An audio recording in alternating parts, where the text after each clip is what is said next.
Okay, Wednesday morning in the kingdom, and it was all lies yesterday. We were supposed to get lots of rain, lots of snow, and everything, and guess what? Nothing. Even the padlocks to the buildings weren't even rained over and frozen. The USA flag over there is a little stuck because he got rained on or whatever, but the other flags are good. Unreal. And the heavy snow and all this stuff was lies, like my marriage. And of course, I have the me phone in where it's warm in the whole shack. Yes, because it's minus 12 Celsius. We're good to minus 10 on the me phone, but feels like minus 19. It's chilly compared to yesterday. All right, on the yo-yo scale, plus 10 Fahrenheit, but feels like minus 2. Oh, so confusing. All right, first we got to thank Mike, and he's not from Canmore.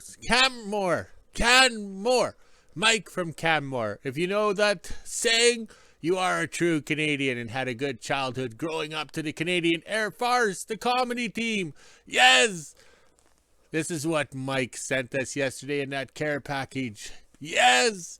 It's a heat tape for the pipes. No, it's not for the bedroom. You don't tie up your lady friend and then plug it in. Oh, that's kinky. But at my age, kinky is leaving the light on. Yeah.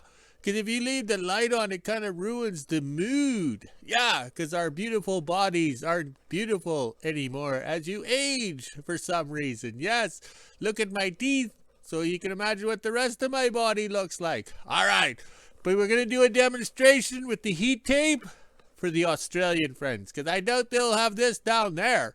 Yeah, they maybe have a way to cool the pipes instead of thawing the pipes, but we'll do that after the intro video. I'll have a few shots of vodka so the words will flow and I can demonstrate the heat tape. Yes, that was a nice gift from Mike, not from Canmore. Yes. All right, let's take an adventure back. All right. Okay, so we got some sun trying to come up. It's a bright day. Yes, a bright day. And over here, this is yesterday's wood in the wood stove burning today. Yes, look at that. Yesterday's wood burning today. Oh, yeah. Kind of like TV shows, right? Filmed a year ago, played today. Yeah, look at that. But on YouTube, our videos are fresh. Yes, as soon as we do the events of the day, we release it. That way we're on time and we're fresh. Current events from the kingdom. All right. Oh, the moon's over here somewhere. I don't know where it is. He's over here somewhere. Yeah. All right, so we got a busy day planned today, hiding in the shop, burning yesterday's wood. Yes, it's nice and dry inside the shop, and we'll get some things done. The staff's got a busy day. She has to work, get some groceries, haul some diesel fuel, because we got to keep that fuel topped up in that mini hoe. It really burns the fuel. 7 hours running for 15 liters of diesel fuel. Well, I better go. Here comes the boss. Okay, we're out in the shop here, and we'll do a quick demonstration here on this heat tape for the Australian folks, okay? First off, this is the black plastic pipe that we grew up with back in the day when I was growing up. It was the state-of-the-art. You ran your water system and everything like that on the farm, and then these joints here, okay, right here, you slide in the plastic piece and you hose clamp it. So what happens when this freezes? Mr. Hose Clamp and everything goes that way. When water freezes, it expands. Okay, look at the Titanic. All right, so this is in the new world today. Everything is this PEX. PEX is a white nylon pipe or something, very flexible. These joints, there's a special crimper that crimps them. That's the cat's meow, because you can turn your joints and everything, okay? Look at that, all right? And very handy, economical, and if this stuff freezes, it's just the brass valves that split, okay? That's only common sense. You can change things around to run the normal garden hose tap. It's, you know, you got the fittings. That's the way to go. I seen the PEX back in 2003. That was a cat's meow, and I think it was probably 2013 or 2014 when I finally got into the PEX, but that's the way to do it. This water pump in the shop is set up to split or to be frozen, and it can be drained. So if we leave town say go to Florida, sit on the beach and enjoy the warm weather. Everything has drains. We drain everything. It goes back into the holding tank or whatever. All right, back to regular schedule programming. These are the heat tapes. Okay, so it's basically a cord, Yogi. You plug it in. Back when I was growing up, there would be a sensor right in here, and there would be a little knob sticking out, and it would temperature feel the pipe. Okay, but those days are gone. That little thingy that was in here didn't really work. Like they're showing it here how to install it and everything like that, and there's no sensor. So what you do, okay, this is a Canadian item, I think it's called. They're made in Canada, most likely in China. This is what you want for a timer. All right, so you knock those things down when you want the timer to come on. I have it set right now for the block heaters on the Cat. So at 1 o'clock in the morning they'll turn on, and at 6 o'clock or 7 o'clock they'll turn off. So that way you're not running it, how would you say, all the time. Okay, so that's what you want. Oh, that thing closed. But also too, when we had the water in the shop going up to the house, we could knock these things down. So say at 11 o'clock till 12 o'clock the heat tape would come on to thaw the water line going to the house. Okay, and then again at quitting time or in the morning, I get up at 7 or whatever, the heat tape comes on 1 hour before, so it thaws. So I don't know what the draw or current is on this.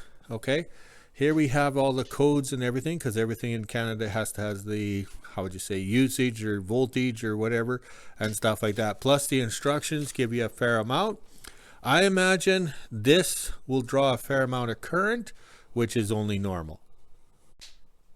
Okay, I stopped the video before the Me phone censored me for talking too long. All right, so in the video or the packaging they show, wrap it around your pipes and everything. The key to this is it has to be contacting the item. Okay, you have to contact it. Okay, so for the demonstration purposes here, I just taped it on. That's what you want. But if you want to tape, you have to tape it properly. You spiral the tape down the little plastic here, and you always make sure this is touching. It has to touch. This is going to get warm. I'm not going to plug it in to do a demonstration, because how do I tell you how warm it is? You'd have to trust me. Just like Les Nessman, look at the diagram on the radio. Okay, so this is what you want. You want it to touch at all times and make sure it's the lowest point, because heat rises. Okay, so if you're on your pipes or whatever, make sure it's on the bottom. If I was to do it on here to this pump, I would put it around and around and underneath my check valve here and make sure everything is on the bottom. Or if I wrap it around, make sure it's tight. Okay, but that's the way it's done. This is a nice, how do you say, easy way to do it if you don't have the PEX, or if you have a constant problem with it freezing. So like if I put this on the sewer pipe, I will run the temperature control unit, which is the timer. Okay, so I know it's cold, what time it's going to be cold, and I would have it turn on, so I know the sewer line would thaw out in say 2 hours, and then I could do my morning flush. Okay, all right, so I think we covered it all here. If you need to learn more, let us know, but that's the key. You want these things here, you want the timer. Have a timer, set it correctly, and make sure it's on the bottom and touches everywhere. Hopefully that covers it all. If not, leave a comment, because I'm known to make mistakes when I'm sober. Hey, what's up everyone? Sir Rodney from West Trans. I just wanted to show you guys something quickly. You guys are blowing my mind still here. I got a card in the mail yesterday again that says "You rock," and then we open it up. If I can open it, some more of that American funny money with this guy with the nice hair, and that was from Sir Rodney. Get yourself a beer and a burger. So now I got to go to Culver's for sure, get myself a beer and a burger. I thank you for that card. I appreciate it very much. Also, you'll see on yesterday's video, Joey was wearing that nice jacket. There it is. If you're interested, we are selling them. $29.95, and they come up to double extra large. Don't worry about the goofy guy in the picture. He's our West Trans model. But if you're interested, you know where they are, and let me know and I'll hook. All right, thanks for watching. Talk to you guys later. Okay, lunchtime in the kingdom, and we're manhandling this hood. Yes, we're getting it to fit and everything. It's a nice sunny day out there. I don't know if you can see the sunshine out the window. All right, so we're kind of getting it to fit. I thought we'd be cutting this back and replacing it, but we got some bolt holes in it. We had to cut one of the welds here because it turned out to make it flat, so we had to cut it and then beat it. We want the curvature of the hood so the rainwater and snow melts off. All right, so up here, all right, what we're doing is we have to make sure the front fits now. Okay, so that's what we're doing. And then back here, we have to line up with the center of the window, okay? Because the window is based on everything. We don't care if this is out. So the plate we're putting on here, which will be the hold down or the end of the hood, we're mounting it and we're using our nuts as spacers because we know exactly the size of the nuts. We have to allow space for movement back and forth, plus to get it on and off. All right, so we're pre-drilling the hole, a small hole, and then drill it out bigger. And then once this plate is flat iron is bolted down, then we can booger weld to the hood itself and then take it off and trim the extra off. This flat steel was that piece that we brought in the other day. It was a little ugly, but we have a plasma cutter, cut the welds, and then buff grind it, yes. And then we'll have to put some pieces going down here and cut this off so this hood is easy to install. So we're hoping for a good day on this hood because with this warm weather, we'd like to get this cat out and get something else in the shop to work on. Working on a D6 is getting boring. Okay, just about coffee time in the kingdom. And one thing nice about the Hobart Handler 100, you can lift it up, okay? I grew up in the welding shops. You had the big welders with the tank on the back. They were on wheels. You had to put them on a pallet, get the forklift to lift them up and down. And I sure am glad we went for these Lincoln ones this size back in the day, 25 years ago, and they just blew up or whatever. But that's one thing nice, you can lift these things up, all right? We have to make this hood fit on the cat, all right? We can't carry it to the workbench, weld on it, and then bring it back because it doesn't work. Also, too, up here, we've decided to go this route. Also, too, this is going to keep the character of the cat because these little tin holes here would bust out or whatever. And these guys were arc welding washers on, okay? You can see they blew holes in it. So the guy would probably have a arc welder, you know, gas driven. He'd crank it up. Probably have 1/8 rod and he would just burn it. And that'd be AC power. So that's what happened. So I continued over here with the washer. That material is missing. In theory, I should have cut some strips, put it in there, yada, yada, yada. Well, too bad, so sad. We're just going to weld it in, put the strips in after, okay? And I did that back here. All right, I'll try and climb up here without falling. Ooh, if I slip and fall, it'll be a recorded accident, and then the boss will be able to pay me workers' comp. Oh, wait, he's an asshole. Okay, so down here, the main thing is we got that strip, okay? So the hood sits there. It sits on the windshield frame. Okay, so not many cats have that sort of thing. And then we added some strength in here for the side panels. We have to put a gusset on the inside because it's just going to crack out. The Hobart Handler 100 did excellent on this here. We cranked it up, we had clean welds and stuff, and it worked out excellent.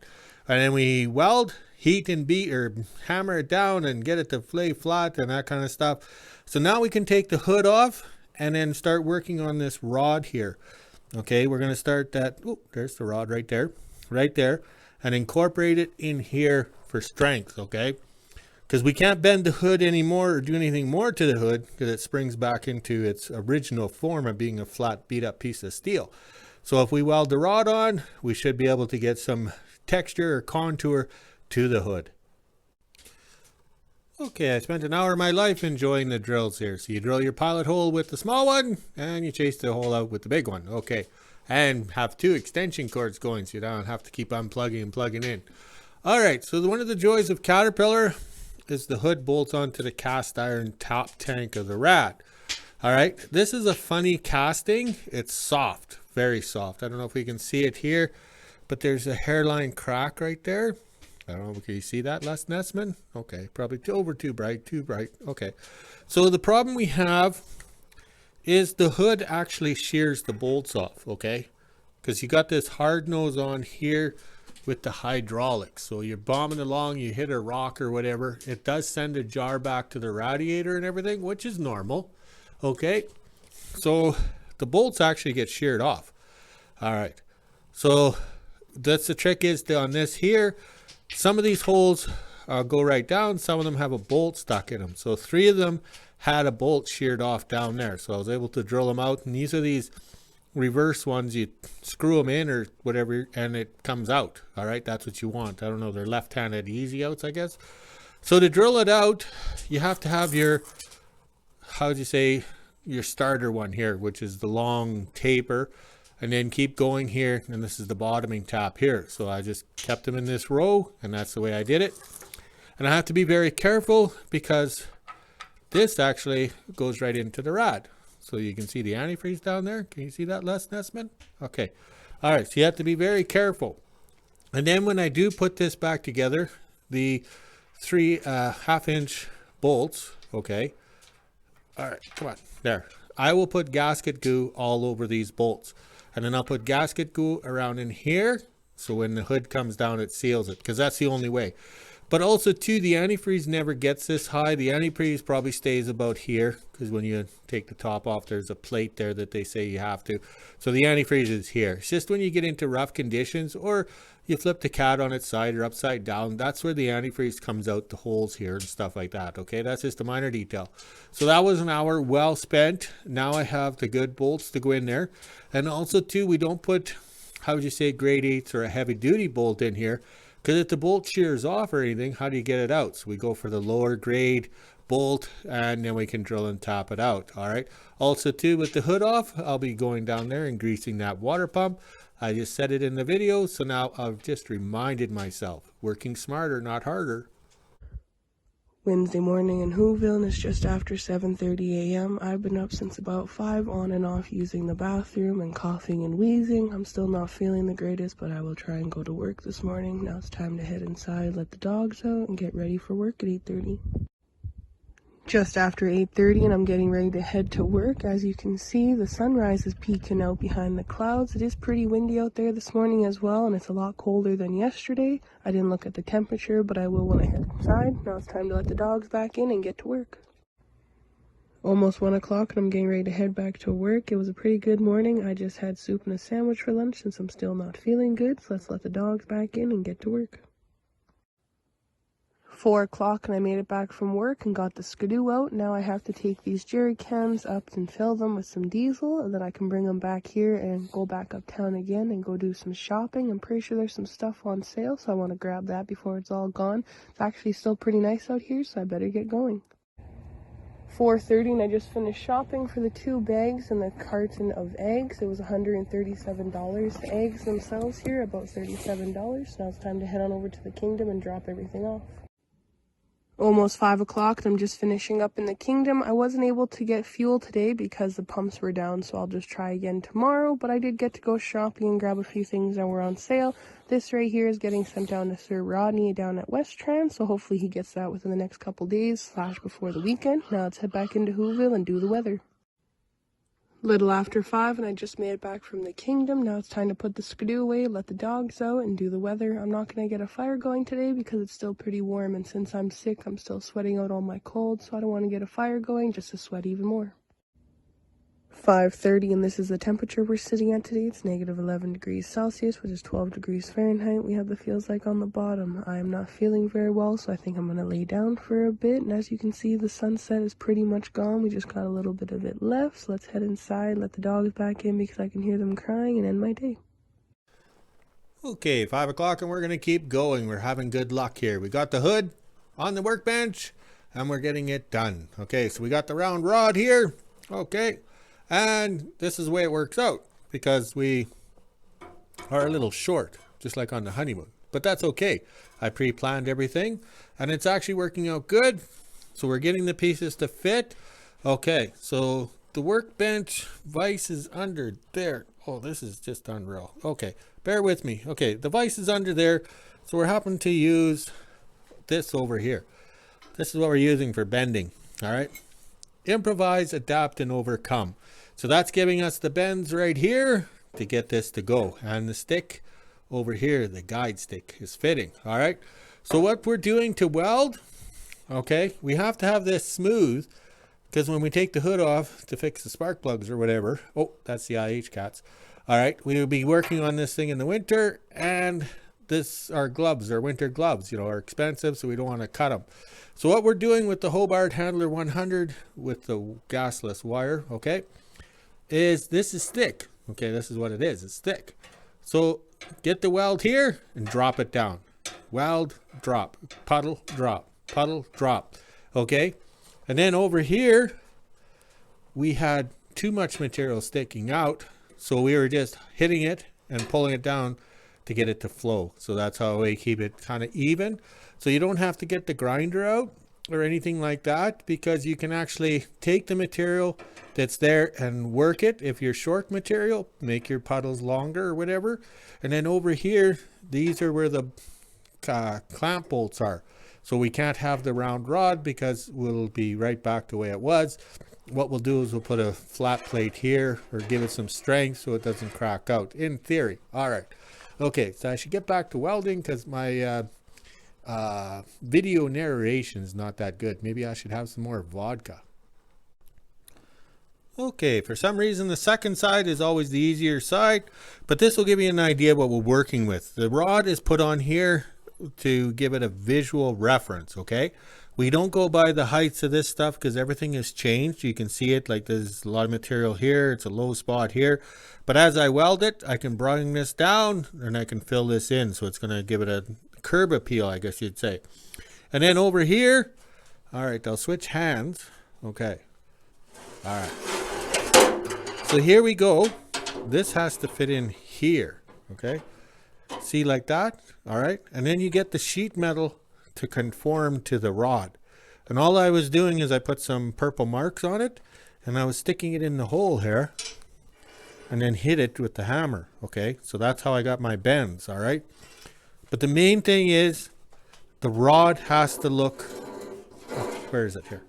All right. The rod has to look like it's going in the right direction. Like if I had a camera crew that could stand back and look at this, the rod is going in the right direction so the hood will look straight, okay? But if this was pointing out or pointing in, it would give it a bad, how would you say, you're fighting with it? But this turned out very well. The first one I did over here, that was a lot of stress, beating, and a couple of drinks, but I got it, and this one just slipped right into place. Then these holes down here, gotta switch hands. These holes here I'll fill in after, you know, because we don't need vents because we're not going that fast. Like they're not hood louvers on the 69 GTO Judge, I think it was.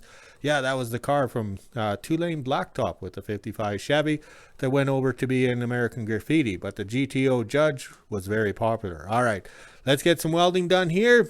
It shouldn't take long, I hope, and then I can call it a day. Because once I finish this project, I can think about what I'm going to do tomorrow. But tomorrow's supposed to be nice. We might be outside wandering around the yard, aimlessly lost to please the boss. Okay, 6 o'clock in the kingdom and it's quitting time. Yes, that's it. We need to drink some beer. We got the rods on what we wanted, and I found out that I had way too much material here. So if I tried to do the uphand, it was making a mess. I don't know where it is over here. Yeah, right here.